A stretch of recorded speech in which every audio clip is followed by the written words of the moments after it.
Take a while here.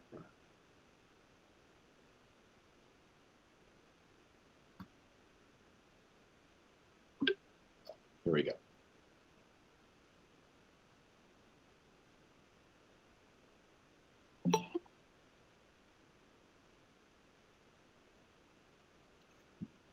Okay, good evening, everyone, and welcome to this third evening of Mercy Week here at St. Joseph's College of Maine. And I'm Chris Fuller. I'm the Vice President, Chief Sponsorship and Mission Integration Officer. And I'm happy to introduce my guest this evening, who is joining us from Portland. And it is Claudette Ndayininahaze. Hope I got that right. Who arrived here in Maine 10 years ago from Burundi, where she served as the national sales manager of Heineken, the largest beverage and brewer in Burundi. Deeply committed to the welfare of women and girls, she also served as the president of Burundi Girl Scouts Association. She's held several community positions since her arrival here in Maine, and is currently the co-foundress and executive director of In Her Presence. In her role, she has developed an effective network of resources that provide needed support for the immigrants, asylees, and refugee communities on a grassroots level here in Maine. Claudette has served on the boards of different community organizations: Hope Acts, First Parish Unitarian Universalist Church, Youth Family Outreach, Vice President of Burundi Community Association of Maine, Furniture Friends, Welcoming Immigrant Network, and the Financial Stability Expert Panel with the United Way. So Claudette, welcome to Mercy Week, and thank you for joining us this evening. Thank you so much, Chris. So I invited you when I met you just a few months ago during some conversations over the summer, just to learn more about your organization. I was struck by how similar it was in its origins to the origins of the Order of Sisters that founded this college. That is, we were founded by a woman in Ireland almost 200 years ago who saw a need in her community. And that need was really focused on women and girls, that there was a direct need. She had the opportunity to meet that direct need, and she fashioned an institution to try to address those needs and provide a platform for them to move into sustainable support. And that's, I think, in many ways what you have done with In Her Presence. So I wanted to start our conversation with the question first is, what was the need that you identified here in this area that prompted you to start In Her Presence? First of all, thank you so much for inviting me to this conversation, and thank you everybody who joined our conversation. So, Chris, coming from, as an immigrant coming from outside, there is what I can call the cultural border intersection. And that is really what, really coming and really going to live in a foreign country where you don't know anyone. And maybe with a different, when you see here, we come with a cold weather, and we were not used to that. So we have a different culture. You have no family, really a friend to hold your hands and show you really around. And the bad thing was really, it was so hard for even for me to really get to know and to pronounce the word, any word in English. I couldn't. And I was watching even other people, how they were really coming, not knowing how to read, not knowing how to pronounce any word. The food were different. They couldn't really find their own food really to eat. They couldn't really find their way to the integration. And what we needed that time was really a common and safe space where we can support each other, where we can really raise our voice together and get the confidence really to navigate this system together. And this is why In Her Presence was born back in 2015 around a yoga class. Yes. Yes. Did you anticipate at that time, when this started, when you're in these yoga classes, you recognize there's this need. Did you think at that point I'm going to be the executive director of this organization. I'm going to found this organization. I'm going to be the executive director of it. No way. I couldn't really think about that. You know what I was thinking? It was my passion, as you heard really my background, really supporting being a Girl Scout and supporting the youth. So I had that passion inside my blood.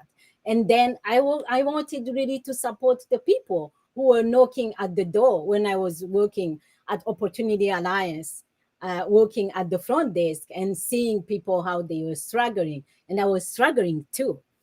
And of course, we have been working, even doing volunteer work since that time, 2015, until 2020. We were doing volunteer work. We didn't have any paid staff. It was everything was volunteer based, but we kept really growing. I was doing the work we were doing, myself and my co-founder, Abusana Miki, who is from Congo. We were really doing two more full-time job, our survival job with In Her Presence job. The good news came this year, 2021. I really succeeded to convince our board really to have an executive director, because I say we cannot deal with how the growth for In Her Presence. We need to have someone really as full-time, dedicated and engaged to that organization. And the first question was, Claudette, where are we going to find the resources, especially the money, even to pay a full-time? And I told them, see where we are. Do you think the people who have been supporting us are going to stop because we have now an executive director? They look at me and they say, you are right. Let's do it. Then they did. That's a nice story. And how has the community responded to both the founding of In Her Presence and its growth over time, and now kind of this step into kind of a more formal, I guess, structure, you'd say? And how has the Portland area community responded to your organization?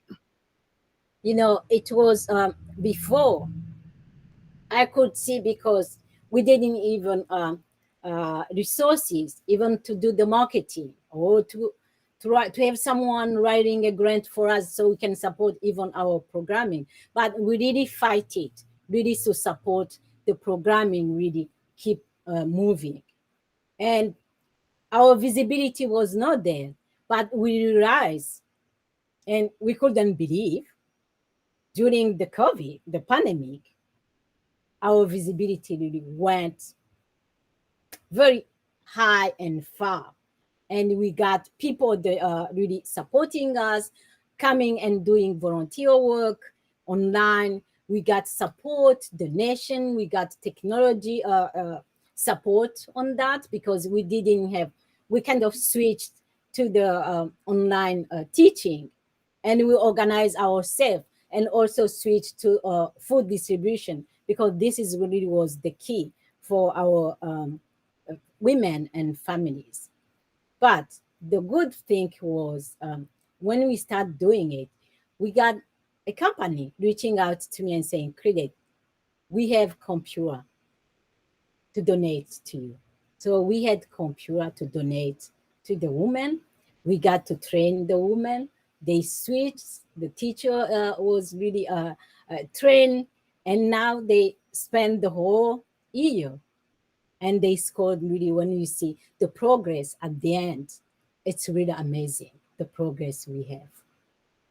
That's really interesting that you say during the pandemic, you've become better known at a time when many organizations, institutions have struggled to maintain their presence.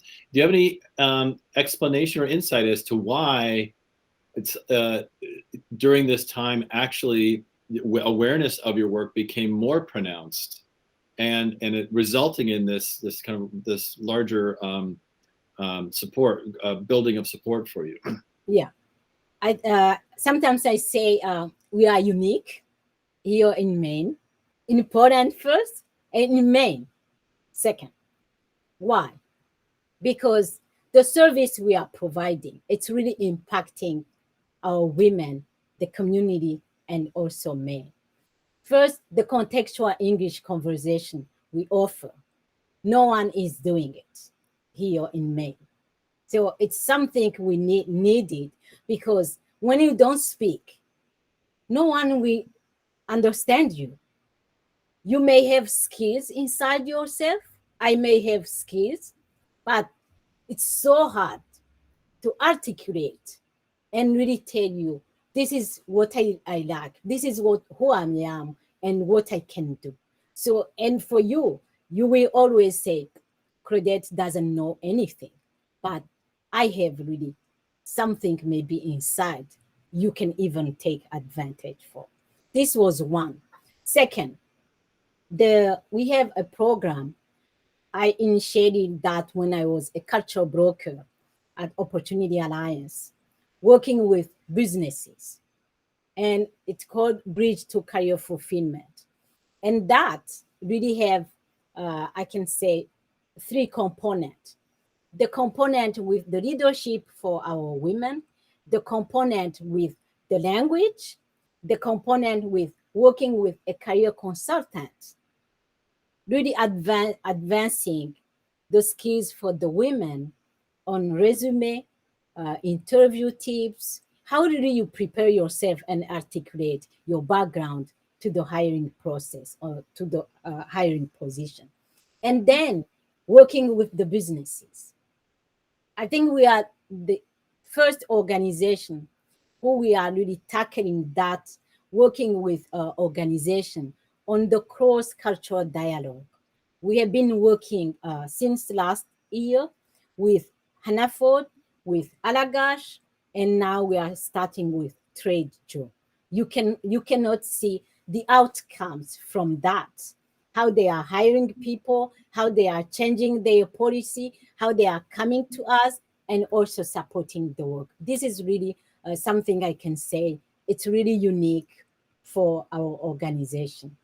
And our leadership for our women, they get it. And now we have really a cycle of women as really leaders, supporting our work and reaching out to the community. And they become the ambassador in the community.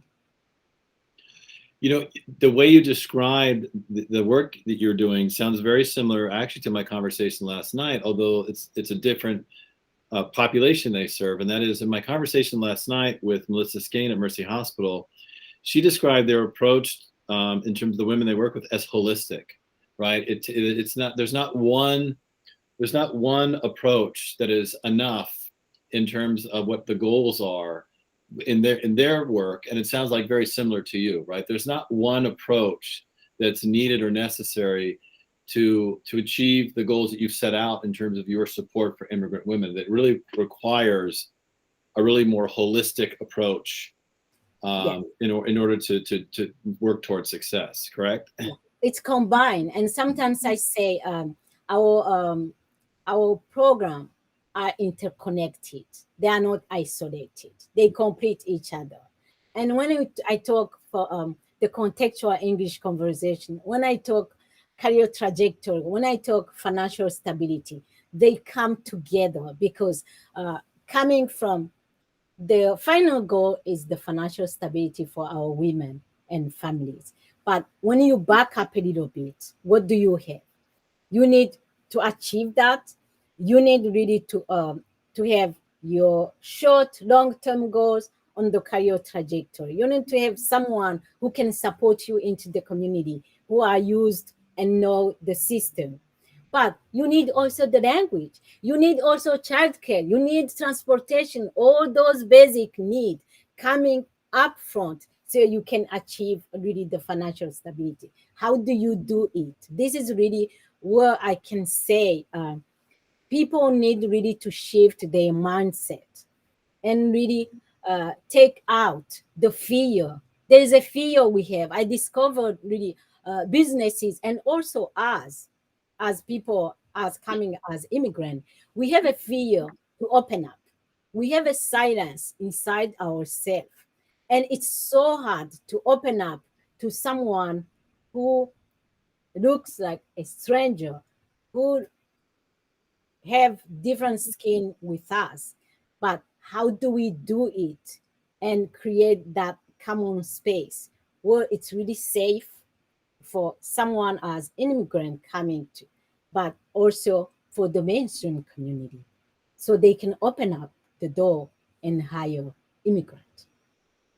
One of the challenges we've been reading about in the news here in Maine. It's been a challenge, I know, for a variety of people, and I'm guessing, or I guess I'd ask, has it been a challenge for you as well, or the community you're working with? And that has been escalating prices of housing, both rent and homes are pricing people out of certain areas, like Portland, for example. I remember I was talking to one organization that said, we used to welcome refugees and immigrants, and it was fairly easy to both welcome them, create a space for them, and then find places for them to live here in Portland. And that's becoming harder and harder. Is that become a challenge for the work that you're doing? It is. It's so hard really to find an affordable housing for anyone. When they are from the first, maybe the first year, because they are supported by general assistance by the system, then it works because it's really covered by the system, not for them. But when they start working, and you can see they are really, most of our women and families, they are low income. They work more than 2 jobs, then they can survive. This is one. And also they left, some people, they are single here, they have some children here, but they left also people, families back home because of really the immigration, which doesn't really progress. Then they can really get the status into the system. It's really so hard because they need to survive here, but they need also to take care of maybe children they left back. So how do you do that with the income you get here? But and also more than that, Chris, even for people who have education, who came having background experience, our credentials are not recognized here into the workplace. So you may have even English, but you remain into the basic job. It's so hard really to get to a promotion and to a growth path into your career, so you can really get to your financial stability. And this is our goal. This is what we are doing by working and really trying to convince employers really to open up the door, first to raise the awareness and understanding of our needs, but also to create that promotion and growth, so people really can come and really even buy a house maybe after 5 years or 10 years, or maybe even face the rent, because it's so hard. You mentioned earlier, that we're here in Maine, and so a question I had too is, I imagine you are in conversation perhaps with people in other states who do this kind of work, working with immigrants, trying to meet their needs. And are there needs for immigrant women in Maine that are distinct from other states in your experience? I think so. Why? When you see Maine here, Chris, it's about 95% it's white population.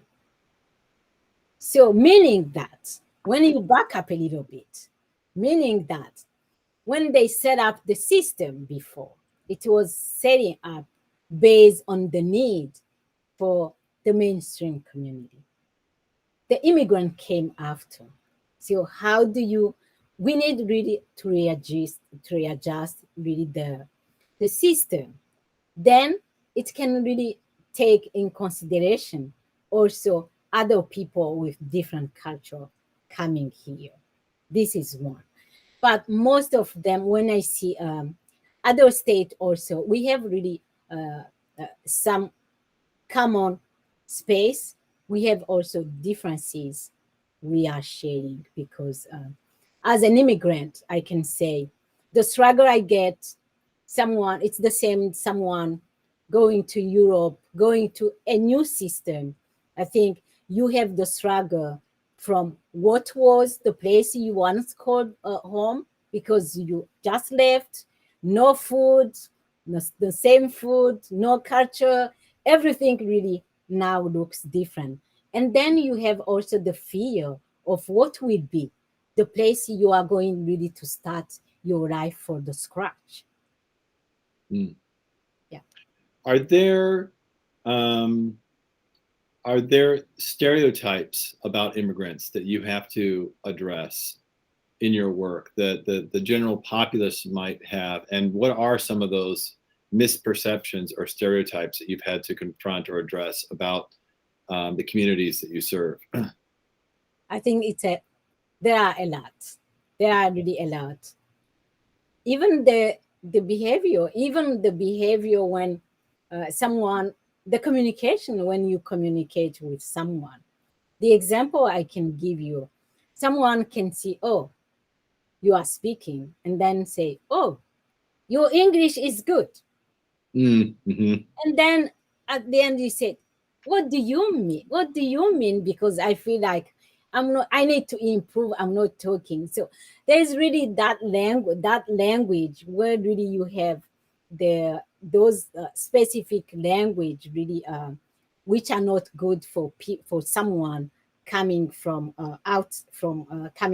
outside. But also there's, for example, take the child care for children, how we raise the children, and how you raise the children here, how we raise the children. Our children, when they are maybe from 6 years, 7 years, a child can stay home, because it's not the house, it's not really isolated alone. We have family around. So the child is not alone, but I can leave the child home and leave. Then the aunt or uncle or other, they will take care of that child.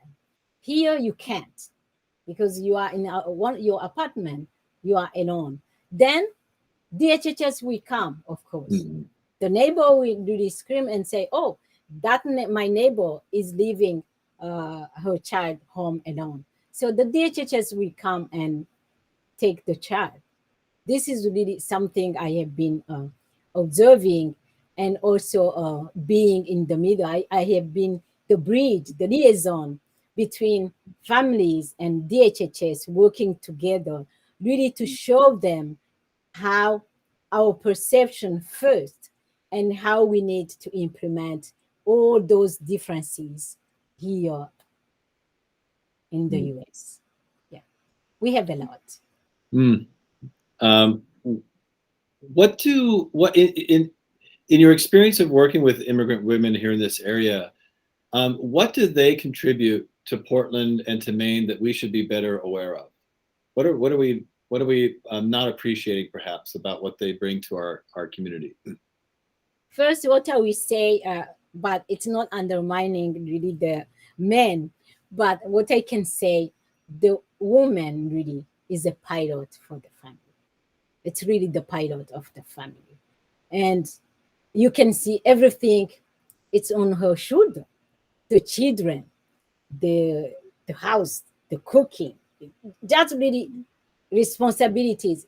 Yes, the man also has responsibilities, but I will say most of really responsibility, like the food, children, they really on the woman should.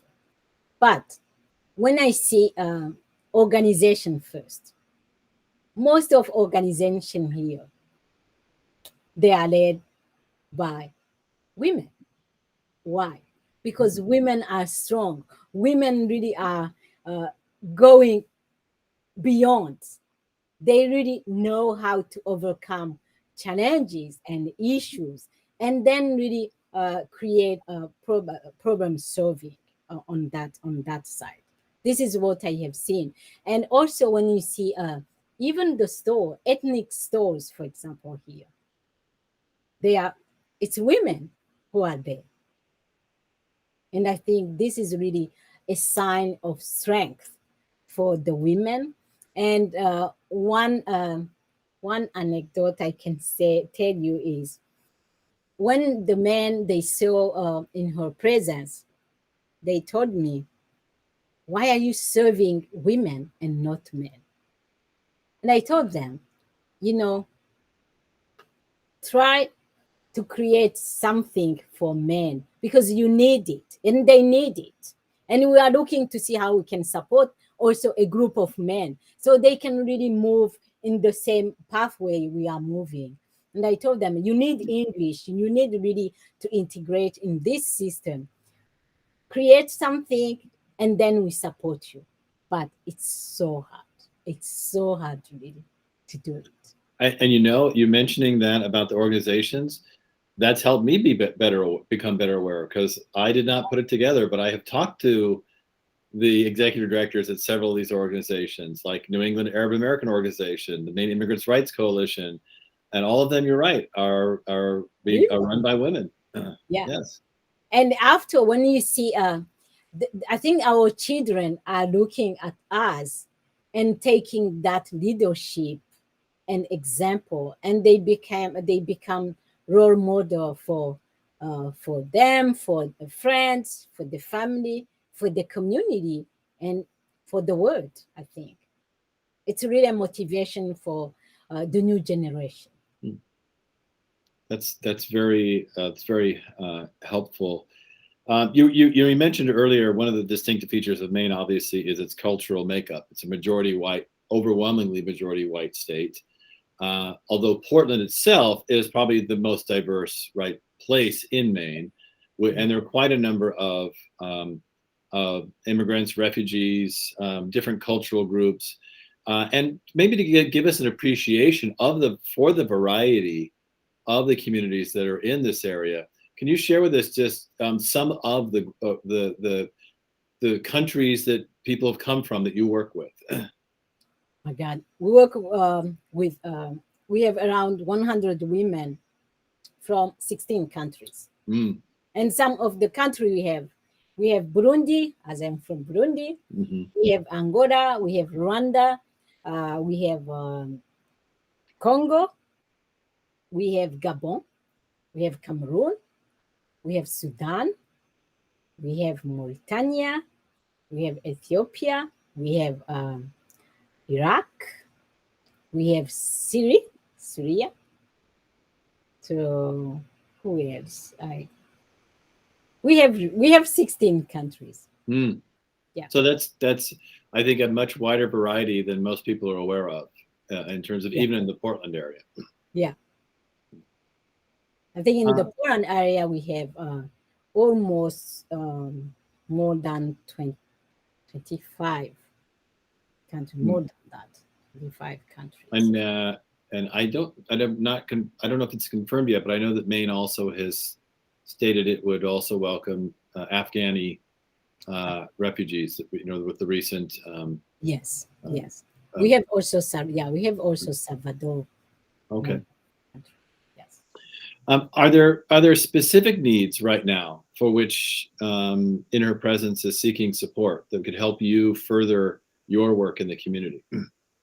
So you are always welcome, Chris, because as I said, we have been around almost now 6 years. We are a young organization in need of many things. And now, as we pointed, even the executive director, there is really that financial resources we need to strengthen that position for the sustainability for the organization. We need really to increase and have other position, but it's so hard to sustain that. This is one. But on the programming, the contextual English conversation, there is the pronunciation, for example. Sometimes I can talk. Maybe you don't even get what I want to say. And this is really a lack really of improving the pronunciation. And we are looking for someone as a speech therapist who can really improve the pronunciation for our women. As we are working on the bridge to career fulfillment with the businesses, we need really more. We need more logistic on that to support that unique program so we can really make the outreach looking for people to support training, orientation, but also placing the culture, the cross-cultural dialogue with businesses and organization. And we need the leadership. We need really to boost the leadership of our women. So there is really a need of in any sector we need volunteer because we need teachers. We have now 5 teachers. We just launched English for career success for the advanced, and we have 1 teacher who are teaching 2 classes because we got 20 people into that class. So there is really a need volunteers, and any donation will be welcome. Good. Well, we'll make sure that when we put this video up on our YouTube channel, we'll be sure to put the link to your website and more information so people how they can communicate with you if they want to volunteer. You know, the information you just shared also seems to be addressing another kind of very common stereotype, at least right now about immigrants, is that they don't want to learn English. But it sounds to me very much like there is a desire to learn English. There is always a desire to learn English because without the language, you don't speak, you don't communicate, you don't work. So it's really so hard. And I can see even myself, I keep improving my language because of having meetings with other people, network connection, being a speaker somewhere. It's really reinforcing my ability to speak. And that you know that you need really to improve when you are there. It's the same. People, they don't really get, they know they need English, but it's so hard to if you ask them, what is your goal? Do you know any? What is your dream? No one knows that here until you get to work with someone. You get to experience the workforce development, how it works, how the system works, how your credential diploma is not recognized. Then you get to challenge yourself and say, oh, I didn't know.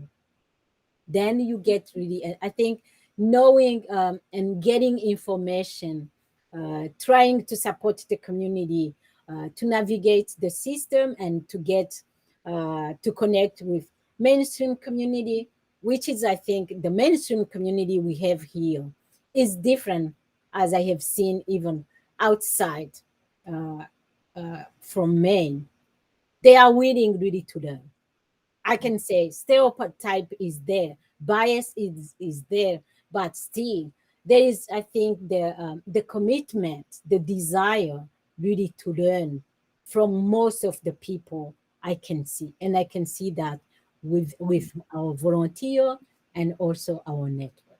You know, you referred earlier to the way the system's been set up, right? That it was set up in a certain way. What are some current hurdles right now, at least at the state level, in terms of when refugees or immigrants come here? You know, Maine is a state that's known for, receiving immigrants and refugees. But are there any hurdles at the state level that makes that welcome a little bit more challenging or difficult than it needs to be? Yeah, especially for our population, the people we are serving, they are asylum seekers. And asylum seekers, they don't touch federal money. Then they need people from the community who can be able really to support them. And this is what we create, because we have been even working with the support with private grant, not really federal money, because of the status of the people we are working to. So at the state level, I think, because the division between immigrant, refugee, and asylum seeker is really providing that really the balance is not there on the support. And who is going to support the people who came here without any status, without being a refugee, because they are the asylum seeker? The other thing I can say for the state is the action. People, they recognize, and all the challenge we have been talking, all the concern with the system, with the workforce, with equity, health, everything we have, language, everything we have been talking. I think it was there years and years ago, and we keep talking about that, but we don't act. We need action, and this is really coming from the state. I think it's going to change everything, coming there, coming to the top, because we can work, we can work on the grassroots community, but we are not going to go far if we are not at the state level, at the table of the decision maker, so they can learn. We can learn from one another, because they need us, so we can really show them our need, and we can tell them how do we bridge the cultural diversity into the community. And of course, they can tell us also how to bridge that on their side. So we need to create that space so everybody can be safe and can work together for the benefit for the community. And is it do I understand correctly? You mentioned asylum seekers in particular. Is it my understanding also that asylum seekers, not only do they not qualify for any kind of federal aid, but they also cannot work, correct? They cannot get jobs until they attain refugee status. Is that correct? No. Okay. The work permit, they apply, when they arrive, they apply, they submitted an application, an asylum application. Then they get a receipt. And after, it used to be 150 days after you get the receipt, when you submit the application, then you can apply for the work permit. Now Okay. it takes, of course, from COVID, all the system really going on, it's really took longer and longer. But when you get the work permit, then you are allowed to work. Okay. That's helpful. Thanks for clarifying it. I don't know if you saw a comment here that just came up in the window here from one of our viewers. I truly admire your focus, enthusiasm, passion, motivation. How do you maintain that spirit with all the obstacles your organization and those you support run into? So thank you, Karim. I think one thing I have is being positive. This is who am I.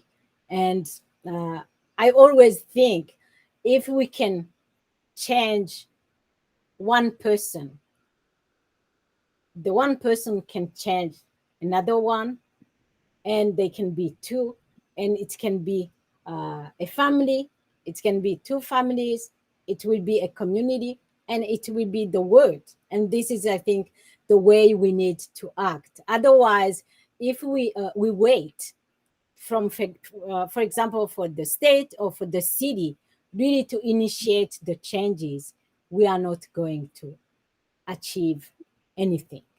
So we need to do it.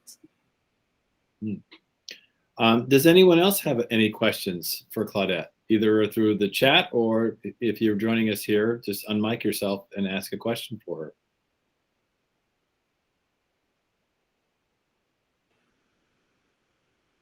I'll give you some moments to think about that if you'd like to. I'll ask my next question, and that is, what, Claudette, for you is the most rewarding part of your work within her presence? So the most rewarding is when we support someone and you see that person thriving. This is where really I get the most enthusiastic and really moment. And when you get someone calling me, oh, Claudette, I got the job. Now I'm really self-sufficient. Thank you for everything you did. And I get calls from maybe someone I met back in 2017 calling me and saying, thank you. Or maybe referring people and saying, oh, you helped me. Can you help that person? And I think when you see someone really achieving a success, this is really the reward I need. What are your dreams or goals for In Her Presence? Where would you like to see it? Well, let me hold on that question because Emily just raised her hand. So Emily, I'll turn to you and you can ask your question first. Yeah, I just wanted to say thank you for this incredibly important work. It's really, I live in Portland. I was off video for most of this because I was driving back here. But I'm curious how many women you work with, like maybe in a given year, and how you see the needs into the future. If you expect the population you work with, the number of people that you serve to grow, or kind of what your goals are. So we work with 100 women every Saturday. So meaning that you can see how many women and families are really attracted by that. When you consider, for example, in a family, you have minimum of 3 people. You can take that number at the end of the year. But this is really always, every Saturday, we have 100 women showing up for our contextual English conversation. And as the need, when I see really moving forward, the need for our women is first, how do you raise your confidence? And how do you, the empowerment? Because when a woman, I have seen, it's not even a woman, it's any person. When someone is really empowered and really taking his or her voice out and confidence, then you can really, oh my God, beautiful. It's so beautiful. How are you? So you can really achieve anything, because the way we kind of stimulate our women is you need first to be determined. If you are not, you can have anyone. I can be there to support you. But if you don't have that determination, you are not really going to achieve anything. First, be empowered, be determined. Then you get the support. You get really the support from that. Because I remember someone saying, "You don't empower someone. We don't empower someone. People empower themselves." And what we need is really to build on their strength so they can really thrive in the community. This is what we need. And another need is the language, really. But not the language we are giving, but for the state, how the state can really transform and think about an approach and a strategy really to have an intensive language for someone coming, so you can really immerse yourself, because we don't really have that here in Maine. People, they just go to adult education, and that adult education really is not really supporting someone to face a career pathway and really achieve the financial stability for yourself. She's so cute.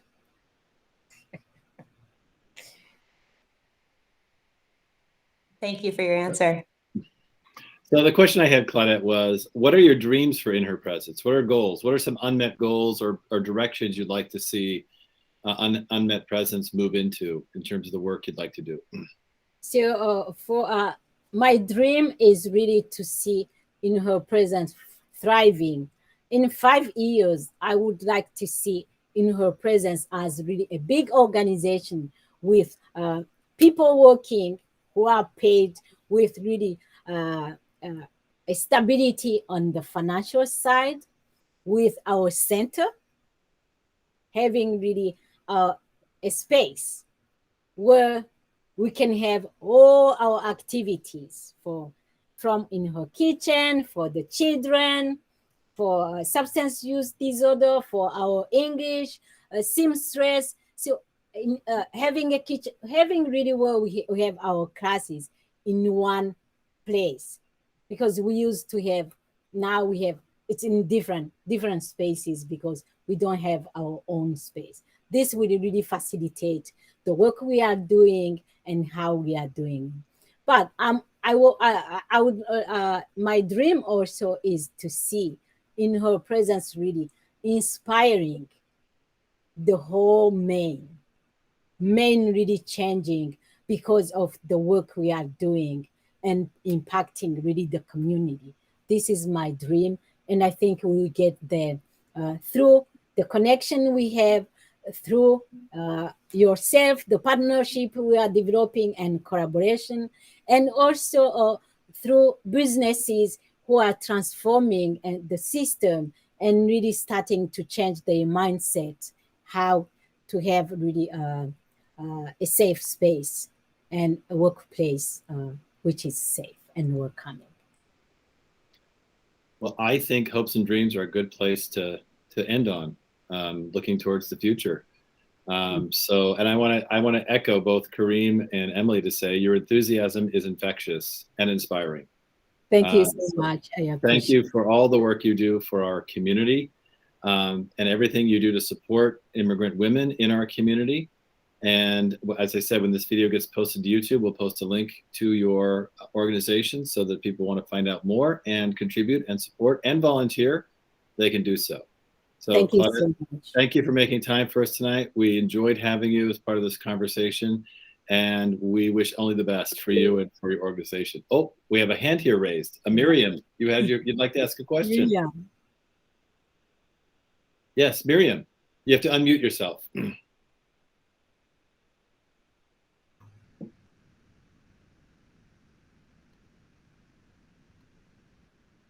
I don't know if you want to, if you can type it in the chat box, Miriam, instead.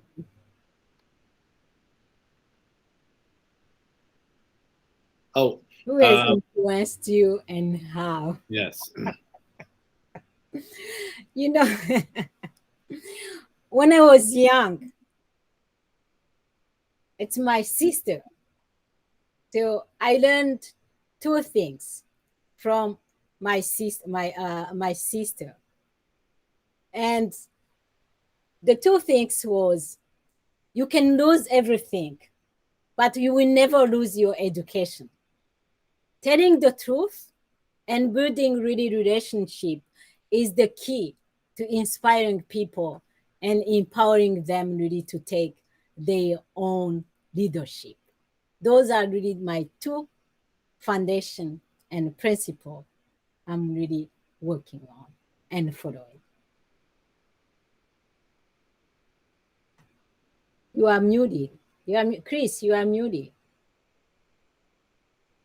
Unmute yourself. There we go. It should be the host having to tell other people that they have to unmute, not the other way around. Okay. So it's okay.